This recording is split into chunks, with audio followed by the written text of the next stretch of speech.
Velkommen to fulfilling this belly sting.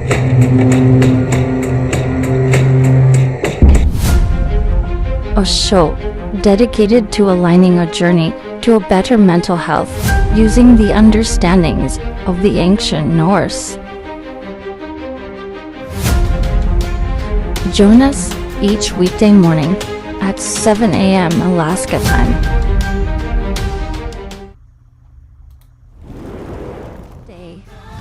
Someone's little girl, daughter, sister, girlfriend,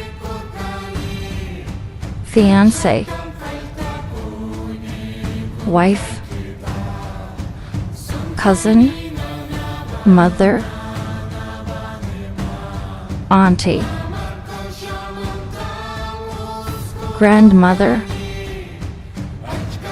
great grandmother, elder, disappears, shattering, a family, a community, the world. There is something we can all do. Remember them.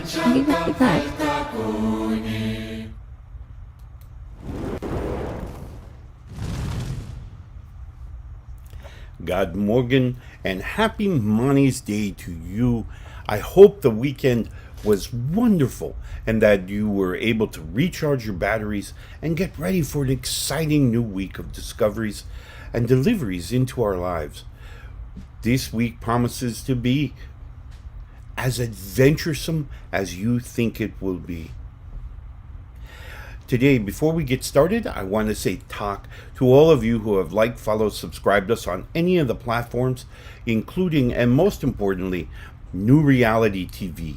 newrealitytv.com is a streaming channel dedicated to raising the consciousness, to bringing awareness of all the different perspectives of our spiritual path, our spiritual journey from birth to death. So join us every day.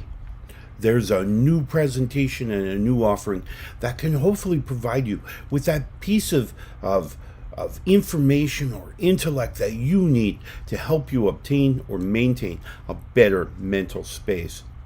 As always, our show is available on all of the audio podcast platforms, so check us out on any of those as well. Like, follow, subscribe, please. If you haven't had a chance, I ask that you please also stop by our website, check out our tip jar, and drop any coins that you might have available. Drop those in there, and every little bit goes helps to deliver this message even further, whether it be electronically or traveling to many different locations throughout our countries and visit with people and helping them to find and obtain and maintain that mental space. As always, if you are looking and you are struggling with trying to find some sense in your life, you want to check out my website, norsewhispers.com/coaching.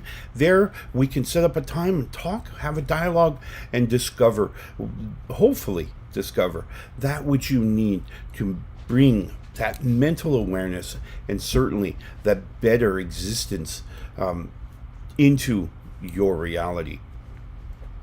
Today we're talking about Mani, and Mani is one of my favorite of the Norse gods because he was recognized, well, for those of you who are not familiar with the Norse gods, Mani was this brother of Sol, Sol being the sun, Mani, of course, being the moon. And Mani brought a plethora of different parts of our existence really to the forefront. First and foremost, as the god of the moon, he brings a balance to his sister Sol.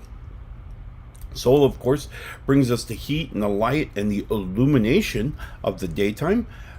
Mani would then usher in a period of growth and expansion as we sought the questions that the previous intellect had given us. So we're gaining knowledge from Sol during the day, And then that would slide into the questions that we would then build and inquire about to drive the intellect of the following day. So Mani really had a very powerful part to play in our existence and certainly our growth intellectually, spiritually, emotionally, and sometimes physically. Because you have to remember, in reality, what does the night do? Well, of course, the night brings the balance in temperature-wise as well. So heat of the day, and then it's going to cool off during the night. So Mani provided the balance to his sister, of course, the sun. When we talk about Mani and the balance and many other facets that Mani would bring into our lives, we talk about mental control, us being in charge, you being in charge of your mental function, your mental processing, particularly of emotions. Emotional energy is what kind of drives everything that we perceive about reality. Without emotion, we really we can't effectively interpret that experience that we have, right? So when we take in a physical sensory input, sound, sight, taste, smell, touch, that processes through an emotional filter. Now, many of us refer to this first emotional filter as the mood we're in, right? So we're in a good mood, everything is wonderful. That's the way we're going to see and interpret our reality. If we're in a bad mood, in the same manner, we're going to interpret our experiences differently, probably not optimally. The thing that I really try to draw attention to when we're talking about this is how it manipulates what we see and what we interpret, what we bring in as an experience, thereby altering our emotional state, thereby altering what we remember, what we see in our world. When you have an emotional change, i.e., we'll use the extreme of depression or sadness, everything that comes in through the sensory inputs will now amplify that. We'll try to align with that emotional state, okay? And so if we are depressed when we're looking at the world, we're looking at, say, a picture, we have one set of emotions that are generated from that, okay? And then that drives what we store in our memories. Now, on the same way, if we're looking at that same picture, the same exact picture, but this time we're in a very good mood, life is great and things are going our way, we look at the picture, notice how there's a very different interpretation of that image. We see it differently. Now, this is just a very small example of how we are setting what we see. We are creating the reality that our minds will then interpret. All right? So it's super important when we talk about gaining intellect, gaining knowledge, gaining experiences. We're gaining experiences of our interpretation, right? So it may or may not be the reality as it's really happening. It's more or less the way our brain is now interpreting it. Okay?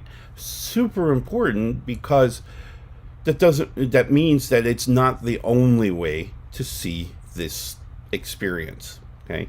Now, on top of it being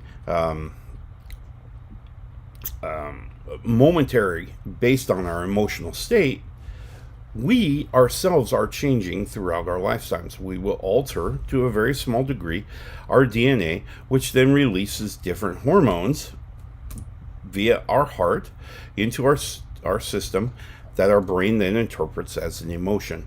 Okay, so it's this biochemistry that's released from the heart, i.e.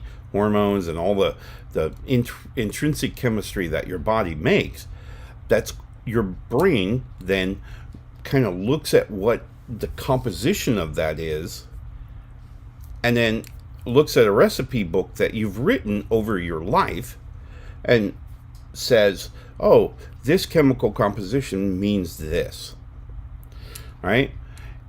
And it's that decision that then sets how your brain handles the energy that it's received, right? So this beautiful piece of intellect, or this beautiful experience that you've just had, will now process through your body, creating the emotions, creating the memories based on that interpretation, that chemistry that you've also created while you're taking this. So when we think about, i.e., as you're studying for a test, all right, big test, really important, maybe a final exam or something, really important, and it's a Friday night, the test is going to be on a Saturday morning. Who would think of this thing? But think about it this way. We could look at that Friday night that we're going to have to be hitting the books and really getting after it to make sure that we're prepared for the test tomorrow. Or we can go out and we can whoop it up and have a great weekend and yay us, right? And then stumble into the test on Saturday morning. Which experience is going to kind of provide for you this thing moving forward? Well, it's all about how we set our mind to it. Now, what if we were to split the time? We say, all right, I want to go out and have fun with my friends, but I really need to study for this test. So what if I study in really condensed method, and then take half the evening and go out with my friends and we have fun, right? We are directing the importation, if you will, of these experiences. We're directing the show. We're directing our emotional states. So we're kind of in charge. We're finding a compromise here that we can now work with and deal with to help us get through this test tomorrow. But it's really how we look at it. If we're really bummed and really we choose the perspective of looking at it in a negative way, it's, I've lost my whole weekend. I'm really blah blah blah, right? Or, well, hey, I really got to get through this test so that I can score really well and get high points, and then I can go out and I can celebrate, right? Because then we'll be on break until the class starts again. So I really just need to surrender this weekend. It's all about how we look at that moment. We can choose the perspective. We get to choose the perspective. How we look at every experience in our lifetime. We get to choose. We can choose. I'm always self-reveal when I was a very young boy. My father, of course, being a very angry drunk, had a very hard time with controlling alcohol, and certainly controlling his emotional states within that alcohol fueled moments that he was always having. And this led him to be fairly violent.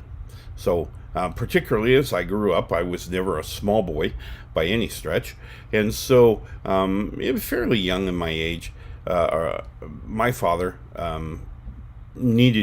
felt needed to correct me, and used physical violence to do that with, right?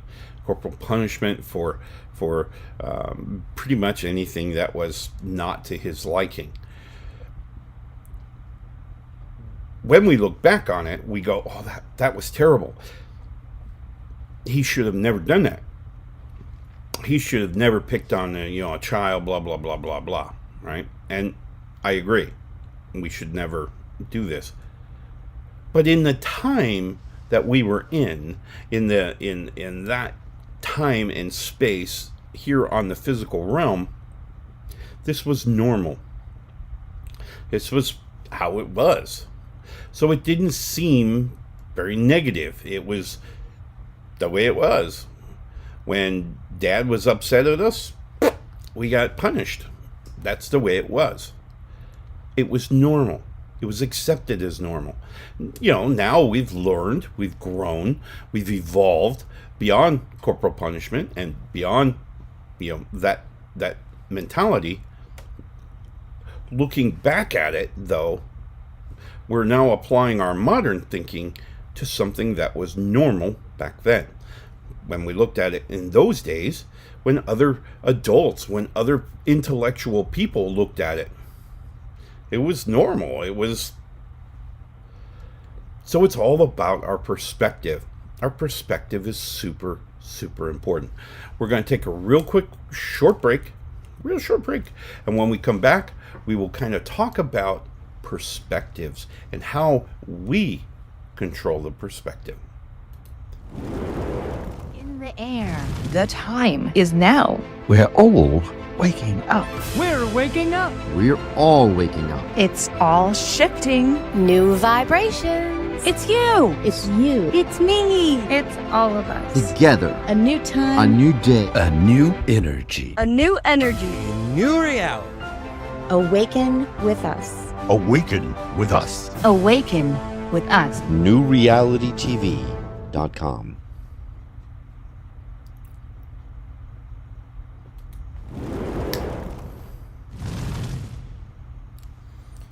Thank you for taking that quick moment with us.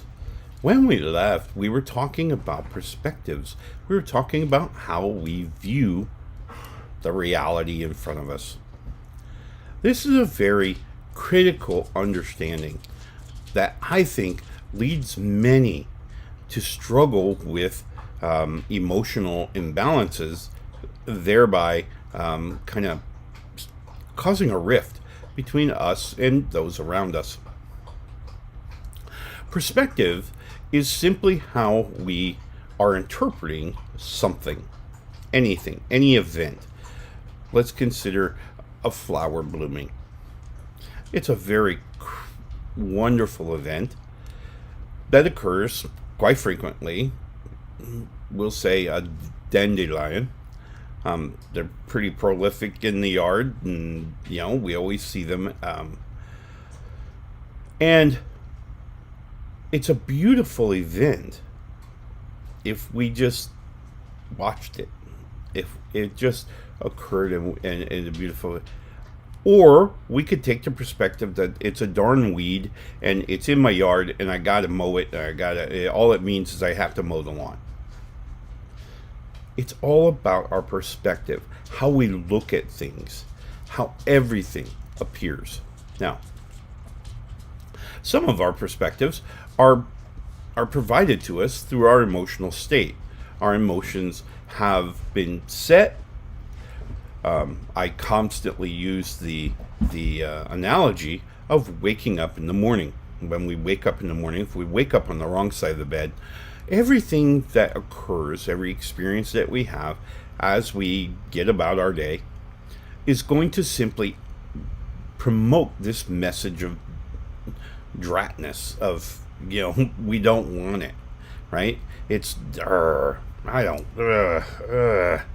that really angers me, or that really upsets me, or that really depresses me, whatever. Everything is going to be kind of driven because of this mindset that we woke up with, right? So our mind kind of says, oh, things are just going to be bad today, that nothing's going to work, and it's all. And so when our eyes, as an example, are interpreting what we're seeing, the reality in front of us, they're going to just find those things that will support that thinking. So we can look at a scene and we can see the more negative, the not positive, right? We're not going to see that. Conversely, when we wake up in the morning it's a beautiful day outside. We've had a beautiful slumber, and we're rested and we're ready, and it's just going to be a wonderful day filled with experiences that we're really excited about. That's exactly what we're going to get. Is the experiences that we have are going to support that mindset. Our challenge sometimes is to set that mindset. And it can be reset.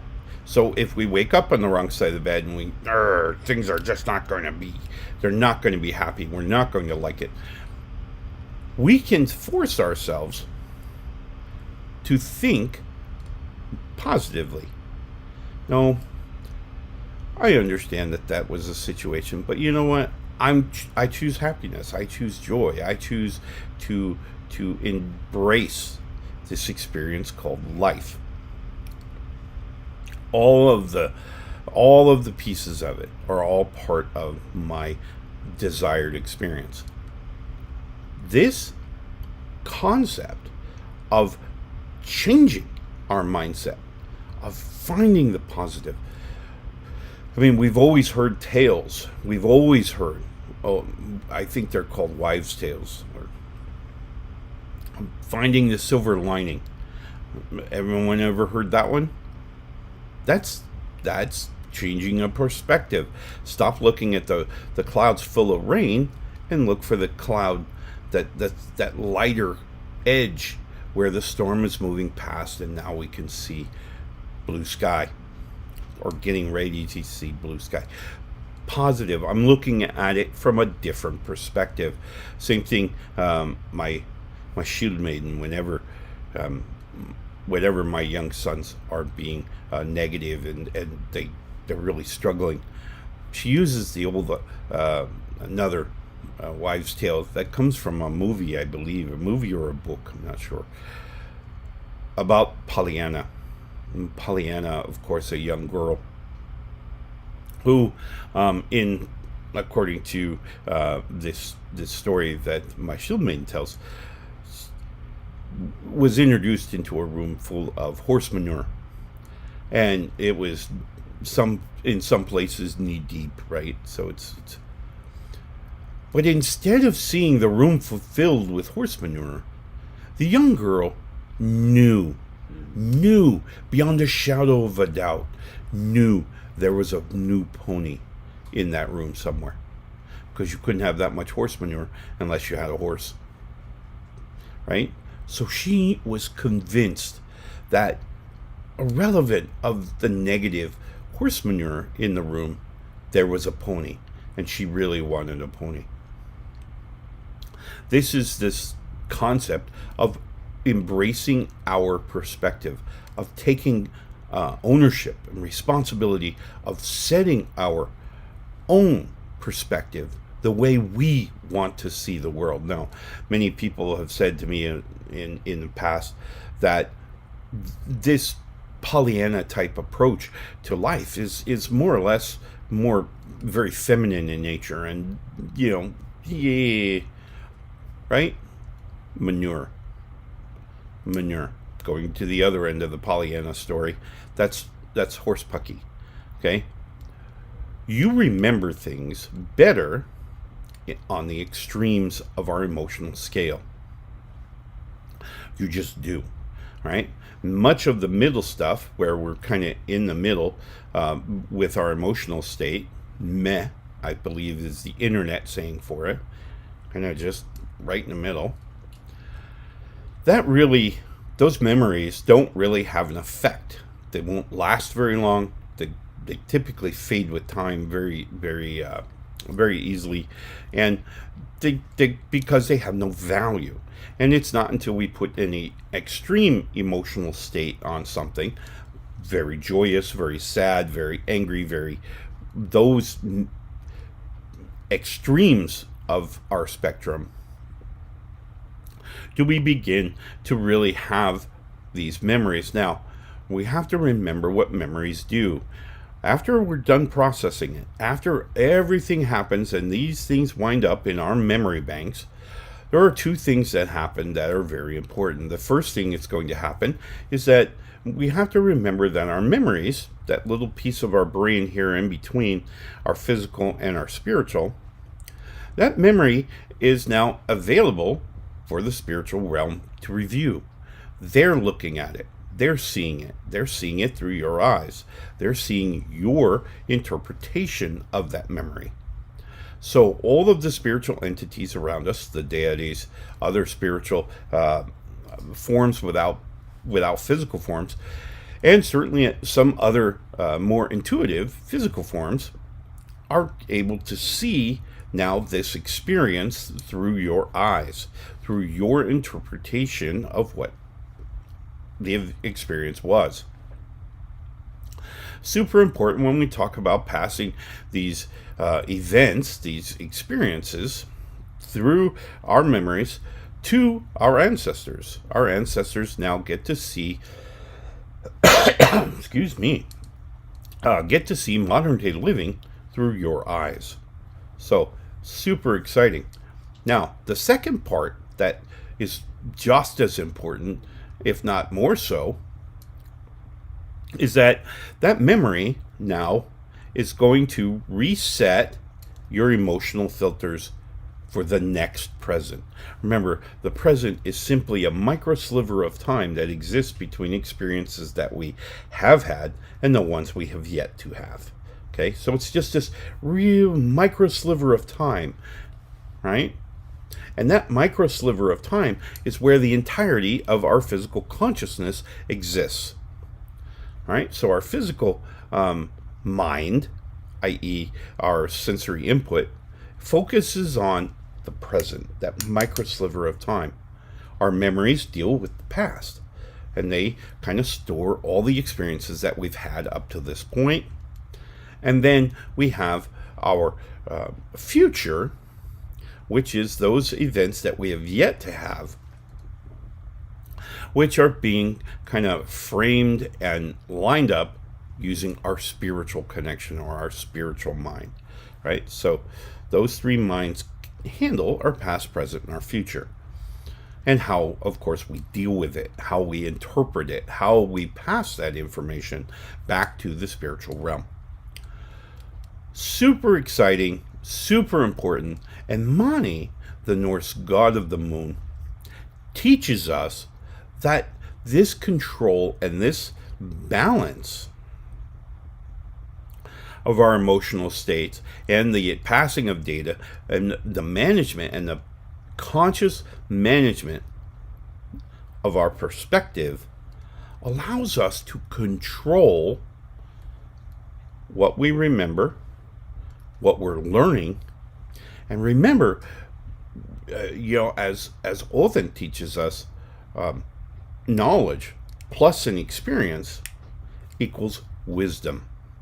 And so our wisdom is being gained by these experiences that we're having on this realm. Okay, so for those of us who have occurred or have acquired a bucket load of wisdom, this is because we've gained a lot of knowledge and we've had a lot of experiences. And now as those two overlay each other, we begin to get these relational connections between different knowledge stacks. And this is what knowledge is. All right, or this is what wisdom is, I should say, is these interrelationships between these different knowledges. All right, so you do indeed control the perspective that you have in all of your life. You control how you will feel going forward. You are in charge. You can make the change. We don't need external chemistry to manipulate the mind or any of that. We don't need that. You are in charge, and you and your heart have all the chemistry you need to point your direction the way you want to go. You don't have to subscribe to any of that other stuff, right? Now, quick lesson just for me. I found it I found it easy to to acquire the direction that I wanted to go when I connected to my ancestry. Now, this is just a personal note, but my culture and my ancestry allowed me to kind of focus on my trajectory forward, my future. And now that I've embraced my ancestors, I've embraced the cultures and the understandings that I've been given, I move forward each day with happiness and excitement as to what's going to happen in my life. It's really a game changer. Okay? So I hope that you will take this opportunity to investigate who you are. Learn why you are and why you think the way you do. This can be done, as we've always said, a little bit of meditation, intrinsic reflection. Think about it. Journaling is a great way to put down your thoughts and to kind of culminate those. Get those kind of rolling through our minds on a frequent basis. It allows us to kind of sort out the chaff. Gets rid of that stuff. And we can now get to the actual kernels. All right? So I hope you will start off this week with a very positive step forward. Remember, this perspective, it's your decision. It's your call. You get to decide if you're happy or not. So decide. Choose happiness. Choose harmony. Choose joy. Choose comfort. Will be where you are. I promise. Right? So choose joy. And we will see you again tomorrow, where we will talk about the courage of tear. Because the courage to be ourselves, to lead life the way we want to be. Right? Other people's opinion, yeah, okay, that's all well and good. But remember, you are perfect the way you are. You've learned a wonderful lesson of life. Use it. Grow from it. We will see you tomorrow, my friends. Love and light. For Felina's Belly Snake, a special production of Whispers of the Norse. Brought to you by the Alaska Wolf Hefnar in South Central Alaska. Guidance and wisdom, courtesy of an ancient Celtic Norse shaman. Thank you so much for joining us today.